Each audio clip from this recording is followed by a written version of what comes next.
ആ വീടിൻ്റെ മതിലിനടുത്തുകൂടി ഒരു അഴുക്കുചാൽ ഒഴുകുന്നുണ്ടായിരുന്നു. അതിൽ നിന്ന് അന്ന് കണ്ടെടുത്തത് ഒരു മനുഷ്യൻ്റെ കൈയായിരുന്നു. അതൊരു തുടക്കമായിരുന്നു. ഒരു നാടിനെ മുഴുവൻ ഭയത്തിൻ്റെ നിഴലിലാക്കിയ, ഒരുപക്ഷെ ഇന്ത്യയുടെ ചരിത്രത്തിലെ തന്നെ ഏറ്റവും ഭീകരമായ ഒരു സീരിയൽ കില്ലിംഗ് കേസിൻ്റെ തുടക്കം.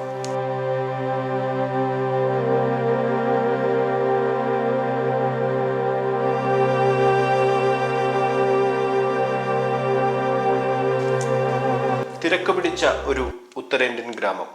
ചേരിയോട് ചേർന്നുള്ള വലിയ ബംഗ്ലാവിൽ എന്തായിരിക്കും നടന്നത്? നരബലിയോ, അവയവക്കച്ചവടമോ, അതോ നരമാംസ ഭോജനമോ? നോയിഡയിലെ നിതാരിയിൽ എന്താണ് സംഭവിച്ചത്?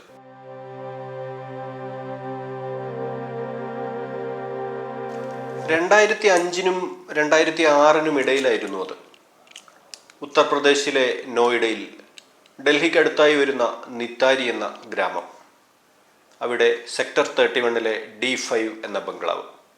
കോടീശ്വരനായ മുനീന്ദർ സിംഗ് പാന്തറിൻ്റെതായിരുന്നു ആ വീട്.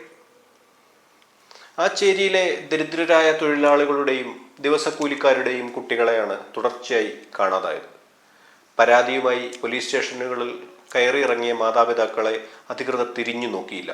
നിങ്ങളുടെ കുട്ടികൾ ഒളിച്ചോടിപ്പോയി കാണും എന്നായിരുന്നു പോലീസിന്റെ മറുപടി. കാണാതായ ഒരു പെൺകുട്ടിയുടെ അച്ഛൻ 2006 ഡിസംബറിൽ നടത്തിയ അന്വേഷണമാണ് കഥ മാറ്റി എഴുതിയത്. ഈ D5 ബംഗ്ലാവിലെ ജോലിക്കാരനായ സുരീന്ദർ സിംഗ് കോലിയായിരുന്നു സംശയം. കോലിയെ കാര്യമായി എന്ന് കുടഞ്ഞപ്പോൾ പലതും പുറത്തു വന്നു. D5 ബംഗ്ലാവിന്റെ പിന്നിലുള്ള ഓടയിൽ പോലീസ് പരിശോധന നടത്തി. നിരവധി മനുഷ്യ ശരീരഭാഗങ്ങളാണ് അതിൽ നിന്ന് കിട്ടിയത്. തലയോട്ടികളും അസ്ഥികഷ്ണങ്ങളും.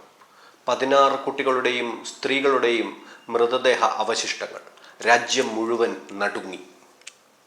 പോലീസും പിന്നീട് അന്വേഷണം ഏറ്റെടുത്ത CBIയും നടത്തിയ കണ്ടെത്തലുകൾ ഞെട്ടിക്കുന്നതായിരുന്നു. ബംഗ്ലാവിലേക്ക് കുട്ടികളെ ആകർഷിച്ച് വിളിച്ചുവരുത്തി ലൈംഗികമായി പീഡിപ്പിച്ച് കൊന്ന് ശരീരഭാഗങ്ങൾ മുറിച്ചുമാറ്റി ഓടയിൽ ഉപേക്ഷിക്കുകയായിരുന്നു സുരീന്ദർ കോലി. ചില റിപ്പോർട്ടുകളിൽ കാനിബാലിസവും നെക്രോഫീലിയയും, അതായത് നരമാംസ ഭോജനവും മൃതദേഹങ്ങളോടുള്ള ലൈംഗികാസക്തിയും വരെ ആരോപിക്കപ്പെട്ടു. വീട്ടുടമയായ മുനീന്ദർ സിംഗ് പാന്തറും കേസിൽ പ്രതി ചേർക്കപ്പെട്ടു.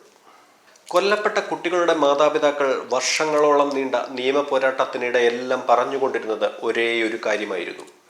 ഞങ്ങളുടെ കുട്ടികളെ കാണാതായെന്ന് പറഞ്ഞപ്പോൾ പോലീസ് കേൾക്കാൻ പോലും തയ്യാറായില്ല.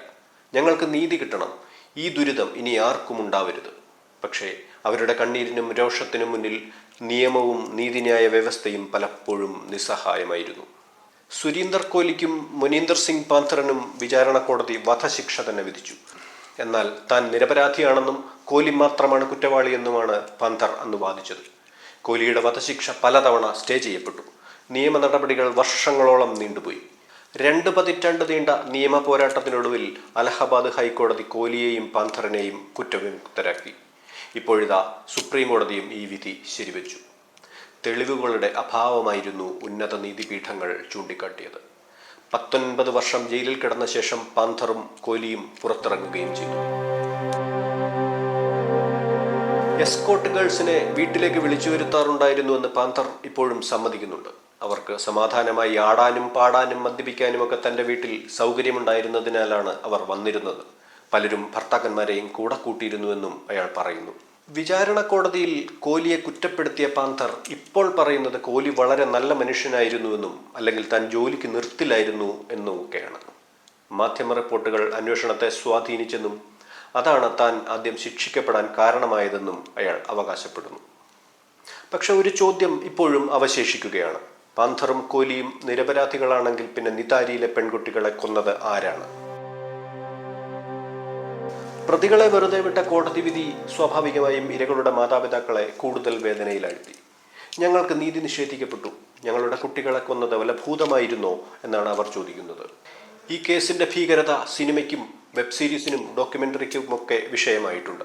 വിക്രാന്ത് മാസിയെ നെഗറ്റീവ് ഷെയ്ഡിൽ അവതരിപ്പിച്ച സെക്ടർ 36 നിതാരി കേസിനെ അടിസ്ഥാനമാക്കിയുള്ളതായിരുന്നു.